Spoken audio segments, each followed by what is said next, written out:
कृषि क्षेत्रको पुनरुत्थान सरकारको शीर्ष प्राथमिकतामा रहेको छ। कृषि उत्पादन, प्रशोधन, वितरण र बजारीकरणको सम्पूर्ण इकोसिस्टममा सुधार गर्नेछौँ। व्यावसायिक कृषकलाई आकर्षित गर्ने र कृषिमा उत्पादकत्व वृद्धि गर्न प्रोत्साहित गर्ने नीति लिई कृषिलाई सम्मानजनक र लाभमुखी व्यवसायका रूपमा रूपान्तरण गर्नेछौँ। न्यूनतम 2 करोडसम्म कृषि तथा पशुजन्य उत्पादनका लागि प्रारम्भिक पुँजी लगानी गर्ने कृषकलाई सरकारले 40% प्रोत्साहन अनुदान उपलब्ध गराउने पाइलट कार्यक्रमको तयारी गरेको छु। उत्पादन सुरु भएको मितिबाट लगातार 4 वर्षसम्म यस्तो अनुदान वार्षिक 10% दरले शोध भर्ना हुनेछ। वास्तविक कृषकलाई उन्नत बिउ, मल, सिँचाइ, विद्युत तथा कृषि बिमामा सहयोग उपलब्ध गराउँदै कृषि अनुदानको दुरुपयोग रोक्नेछौँ। कृषि र पशु बिमामा 80% प्रिमियम अनुदान उपलब्ध गराउँदै अन्य अनुदान क्रमशः हटाउँदै लैजाने दिशा तय गरेको छु। ठूला र निर्माणाधीन सिँचाइ आयोजनाहरू यसै आर्थिक वर्षभित्र सम्पन्न हुने गरी स्रोत व्यवस्था गरेको छु। देशभर साना तथा मझौला सिँचाइ आयोजना विस्तार गर्न नेपाल सरकारको लगानीमा च्यालेन्ज फन्ड स्थापना गरी स्थानीय तहलाई प्रतिस्पर्धा गराउने व्यवस्था मिलाउनेछौँ। किसानबाट सिधै कृषि उपज खरिद गर्दा सहुलियतपूर्ण ऋण, ब्याज, अनुदान जस्ता सहुलियत उपलब्ध गराउने नीति लिएको छु। दुर्गम क्षेत्रमा स्थापना हुने र अर्ग्यानिक, उच्च मूल्य र बौद्धिक सम्पत्तियुक्त जीआई वस्तुको प्रशोधन गर्ने उद्योगलाई उत्पादन र ब्रान्डिङमा सहयोग उपलब्ध गराउनेछौँ। कृषि सेवा प्रणालीलाई किसान केन्द्रित सेवा प्रणालीमा रूपान्तरण गरी पुनः संरचना गर्नेछौँ। वर्षैभरि कृषि प्राविधिक सेवा, डिजिटल कृषि सूचना तथा निजी सेवा प्रदायक मार्फत कृषकको घर दैलोमै कृषि सेवा पहुँच विस्तार गर्न प्रत्येक स्थानीय तहमा आवश्यक प्राविधिक जनशक्ति परिचालन गर्नेछौँ। देशभरिका कृषि अनुसन्धान तथा विकास केन्द्रहरूलाई पुनरुत्थान गरी उन्नत बिउ विकास, स्थानीय हावापानी अनुकूलको जात, कृषि जैविक प्रविधि तथा उत्पादकत्व वृद्धि केन्द्रित अनुसन्धानलाई प्राथमिकतामा राखेको छु। कृषि उपजको उचित मूल्य सुनिश्चितता, किसान र क्रेता बीच करार, अनुदान तथा नियमन सहितको कानुनी व्यवस्था गर्न कृषि विधेयक संसदमा शीघ्र पेश गर्नेछौँ। वन तथा प्राकृतिक स्रोतलाई संरक्षणको सीमित दायराबाट बाहिर निकाली हरित औद्योगिकरण, रोजगारी सिर्जना र आयात प्रतिस्थापनको आधार बनाउनेछौँ। दिगो काठ उत्पादन, वनमा आधारित उद्योग, जडीबुटी तथा गैर काष्ठ वन पैदावारको प्रशोधन र हरित उद्यम प्रवर्धन गर्नेछौँ। स्वदेशी काठ उद्योगको प्रतिस्पर्धात्मक अभिवृद्धि गर्न विकास निर्माणका क्रममा सङ्कलित कच्चा काठको बिक्री मूल्य पुनरावलोकन गर्नेछौँ। वन पैदावारको कटानी, सङ्कलन, ढुवानी र बिक्री वितरण सम्बन्धी अनुमति प्रणालीलाई पूर्ण डिजिटल तथा एकद्वार प्रणालीमा रूपान्तरण गरी प्रक्रियागत झन्झट हटाउनेछौँ। सामुदायिक वन उपभोक्ता समूहलाई उत्पादन, प्रशोधन, ब्रान्डिङ र उद्यम सञ्चालनमा थप स्वायत्तता प्रदान गर्नेछौँ। वन, वातावरण, उद्योग, ऊर्जा र पूर्वाधार सम्बन्धी कानुन तथा नीति बीचको असङ्गति हटाउनेछौँ।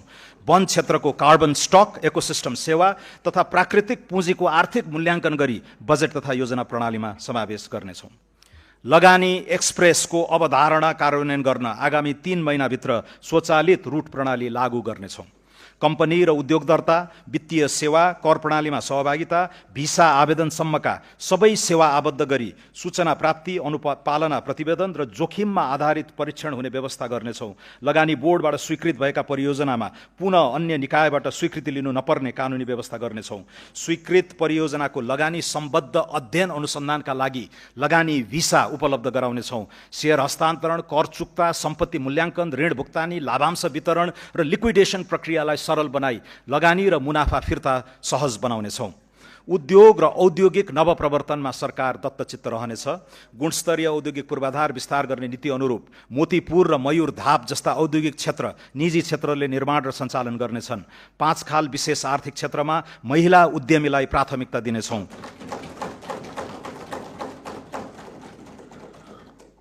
महिला उद्यमीलाई कर्जा प्रवाहमा थप सहुलियत प्रदान गर्नेछौँ। विशेष आर्थिक क्षेत्रलाई कर, भन्सार, आयात, निर्यात र लगानीको सम्पूर्ण निर्णय एकै थलोबाट हुने विशेष आर्थिक प्रशासन क्षेत्रको व्यवस्था मिलाउनेछौँ। उत्पादनमूलक उद्योगको प्रतिस्पर्धात्मक क्षमता अभिवृद्धि गर्न विद्युतको डिमान्ड शुल्क पुनरावलोकन गर्दै विद्युत महसुलमा छुट दिने व्यवस्था गर्नेछौँ। उद्योगीहरूले औद्योगिक क्षेत्र, विशेष आर्थिक क्षेत्र तथा लिजमा उपलब्ध गराइने जग्गामा निर्मित संरचनालाई बैंकिङ प्रयोजनका लागि धितो राख्न सक्नेछन्। पुँजी अभावका कारण पूर्ण क्षमतामा सञ्चालन हुन नसकेका उद्योग तथा व्यवसायलाई व्यावसायिक पुनरुत्थान कर्जा उपलब्ध गराई क्षमता विस्तार र वृद्धिमा प्रोत्साहित गर्नेछौँ। नव उद्यम, स्टार्टअप, नवप्रवर्तन र उद्यमशीलतालाई आर्थिक रूपान्तरणको दह्रो आधार बनाउनेछौँ। नवउद्यमलाई पहिचान, सिप बजार र वित्तीय पहुँचसँग अनुकूलित गर्दै नाफा आबद्ध कर सहुलियत, सार्वजनिक खरिदमा प्राथमिक पहुँच, डिजिटल दर्ता तथा नियामकीय सहजीकरण मार्फत नवउद्यम सञ्चालन प्रणालीलाई सुदृढ बनाउनेछौँ। नवउद्यम वित्त पोषणलाई केवल ऋणमा आधारित मोडेलमा सीमित नराखी प्रारम्भिक चरणमा अनुदान, सम्भाव्यता प्रमाणित उद्यमका लागि सहुलियतपूर्ण कर्जा तथा विस्तार चरणमा वृद्धि पुँजीको व्यवस्था गरिनुको साथै निजी क्षेत्र र गैर आवासीय नेपालीको सहलगानी प्रोत्साहित गर्नेछौँ। विज्ञान, प्रविधि, अनुसन्धान र नवप्रवर्तनका लागि पुँजीगत खर्चको न्यूनतम 1% रकम विनियोजन गरेको छु। व्यक्तिगत क्रेडिट स्कोरिङ प्रणाली लागू गर्दै पियर टु पियर P2P लेनदेनलाई नियमनसहित सञ्चालन गर्नेछौँ। कृषि, उद्योग, पर्यटन र जलविद्युत क्षेत्रमा दीर्घकालीन स्थिर ब्याजदरमा कर्जा प्रवाह गर्न नीतिगत व्यवस्था गर्नेछौँ। बैंकिङ क्षेत्रमा बढ्दो खराब कर्जा तथा गैर बैंकिङ सम्पत्तिको प्रभावकारी व्यवस्थापन गर्न विशेष कानुनी अधिकारसहित राष्ट्रिय सम्पत्ति व्यवस्थापन कम्पनी पुस मसान्तसम्म स्थापना गर्नेछौँ। समग्र शैक्षिक इकोसिस्टममा प्रणालीगत पुनर्संरचना गर्नेछौँ। राष्ट्रिय विद्यालय नक्साङ्कन र पूर्वाधार अडिट, शिक्षक क्षमता परीक्षण, AI तथा एडटेक तत्परता मूल्याङ्कन समेतका आधारमा नवप्रवर्तन तथा सिप केन्द्रित शिक्षा विस्तार गर्न विद्यालय शिक्षामा लगानी बढाउनेछौँ। शिक्षा प्रणालीलाई विद्यालय केन्द्रित प्रणालीमा रूपान्तरण गर्दै शैक्षिक गुणस्तर अभिवृद्धि र पूर्वाधार निर्माणमा अभिभावकीय सहयोग स्वीकार गर्ने नीति लिएका छौँ। विद्यालय व्यवस्थापन समितिलाई गुणस्तरीय शिक्षा सुनिश्चितताको माध्यम बनाउनेछौँ। सम्पूर्ण शैक्षिक संस्थामा सफा शौचालय अभियान सञ्चालन गर्नेछौँ। उच्च शिक्षालाई अनुसन्धान, नवप्रवर्तन, ज्ञान उत्पादन र राष्ट्रिय क्षमता निर्माणको केन्द्रका रूपमा पुनः संरचना गर्नेछौँ। चिकित्सा, नर्सिङ, सूचना प्रविधि लगायत उच्च शिक्षाका विभिन्न विधामा हाल लगाइएको कोटालाई चालु आर्थिक वर्षभित्र पुनरावलोकन गरी उल्लेख्य वृद्धि गर्नेछौँ। उद्योग तथा श्रम बजारसँग प्रत्यक्ष आबद्ध मागमा आधारित सिप प्रणाली विस्तार गर्नेछौँ। राष्ट्रिय योग्यता ढाँचा तथा पूर्व सिकाइ मान्यता लागू गरी प्रवासी, अनौपचारिक तथा अनुभवी श्रमिकको सिपलाई औपचारिक मान्यता दिनेछौँ। पारिश्रमिक सहितको इन्टर्नसिप प्रणालीलाई संस्थागत गरिनेछ। यो बजेटले स्वास्थ्य सेवामा नीतिगत फड्को मार्ने लक्ष्य लिएको छु। दक्ष स्वास्थ्य जनशक्ति, प्रयोगशाला, अत्यावश्यक औषधि, डिजिटल स्वास्थ्य प्रणाली तथा प्रभावकारी रेफरल सेवा सहितका आधारभूत संस्थाहरूलाई स्वास्थ्य सेवाको प्रथम बिन्दु बनाउने दीर्घकालीन लक्ष्य लिएका छौँ। सरकारले निशुल्क उपलब्ध गराउने मध्ये कम्तीमा 25 प्रकारका औषधि उत्पादन गर्न नेपाल औषधि लिमिटेडलाई सक्षम बनाउनेछौँ। त्रिभुवन विश्वविद्यालय शिक्षण अस्पताल, चिकित्सा विज्ञान राष्ट्रिय प्रतिष्ठान र पाटन स्वास्थ्य विज्ञान प्रतिष्ठानलाई अन्तर्राष्ट्रिय स्तरको विश्वविद्यालयको रूपमा विकास गरी विदेशी विद्यार्थी समेतलाई शिक्षा प्रदान गर्न सक्षम बनाउनेछौँ। सार्वजनिक साझेदारी मोडल, पब्लिक पार्टनरसिप मोडल अन्तर्गत 7वटै प्रदेशका प्रमुख सरकारी अस्पताललाई चरणबद्ध रूपमा शिक्षण अस्पताल तथा विशिष्टीकृत स्वास्थ्य सेवा केन्द्रमा रूपान्तरण गरिनेछ। कर्मचारी सञ्चय कोष, नागरिक लगानी कोष र सामाजिक सुरक्षा कोषमा रहेको लगानी योग्य स्रोतलाई स्वास्थ्य पूर्वाधार, मेडिकल शिक्षा र विशिष्टीकृत सेवा विस्तारमा परिचालन गर्नेछौँ। स्वास्थ्य बीमा कार्यक्रमको व्यापक पुनर्संरचना गर्नेछौँ। छरिएर रहेका सामाजिक स्वास्थ्य सुरक्षा कार्यक्रम र स्वास्थ्य सम्बन्धी दायित्वलाई एकीकृत गर्दै एकल भुक्तानी विधि अपनाउनेछौँ। स्वास्थ्य बीमाको सर्वव्यापीकरणबाट आगामी 3 वर्षमा 90% नेपाली स्वास्थ्य बीमाको दायरामा आउने र व्यक्तिगत उपचार खर्चमा उल्लेख्य कटौती हुने अपेक्षा राखेका छौँ। राष्ट्रिय ट्रमा नीति तर्जुमा गरी सडक दुर्घटना र आकस्मिक ट्रमाबाट हुने जनधनको क्षति न्यूनीकरण गर्नेछौँ।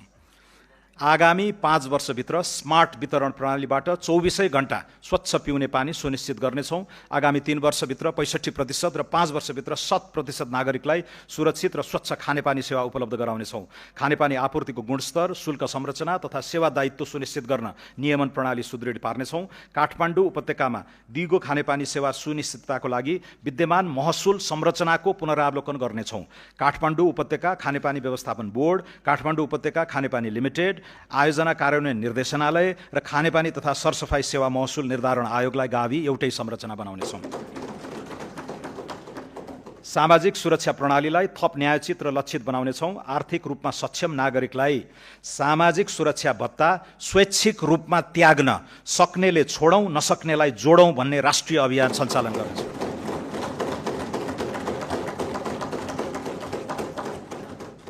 त्यस्तो योगदानलाई अन्तर्पुस्तागत न्याय र राष्ट्रिय ऐक्यबद्धताको उदाहरणका रूपमा सम्मान गर्नेछौँ।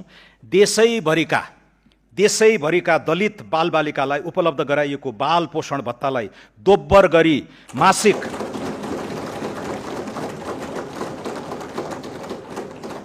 दोब्बर गरी मासिक 1000 रुपैयाँ बनाएको छु।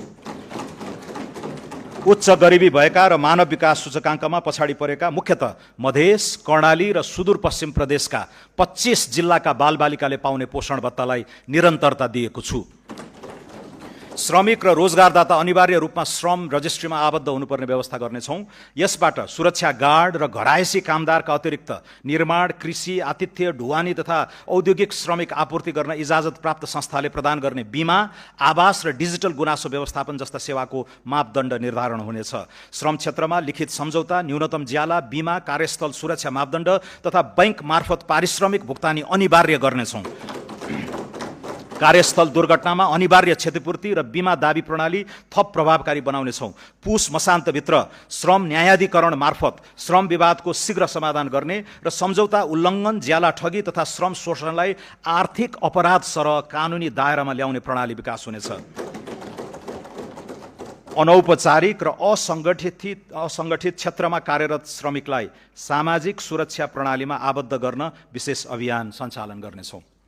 पुँजी बजारलाई मर्यादित र लगानी मैत्री बनाउन नियामकको क्षमता अभिवृद्धि, प्रविधि मैत्री कारोबार प्रणाली र लगानीकर्ता संरक्षण संयन्त्र सुदृढ गर्नेछौँ। नेपाल स्टक एक्सचेन्जको पुनःसंरचना अघि बढाई इन्ट्राडे, सर्ट सेलिङ र डेरिभेटिभ जस्ता उपकरणको चरणबद्ध सुरुवात गर्नेछौँ। शेयर कर्नरिङ, इन्साइडर ट्रेडिङ जस्ता पुँजी बजारमा हुने अवांछित गतिविधि विरुद्ध शून्य सहनशीलताको नीति लिनेछौँ। नेपालको धितोपत्र बजारमा सूचीकृत कम्पनीलाई तोकिएको प्रक्रिया पूरा गरी विदेशी धितोपत्र बजारमा सूचीकृत हुने गरी ग्लोबल डिपोजिटरी रिसिट जारी गर्न सक्ने व्यवस्था मिलाउनेछौँ। सौम्य शक्तिको विस्तार गर्दै डायस्पोराको सिप, पुँजी र सञ्जालको सदुपयोग गर्नेछौँ।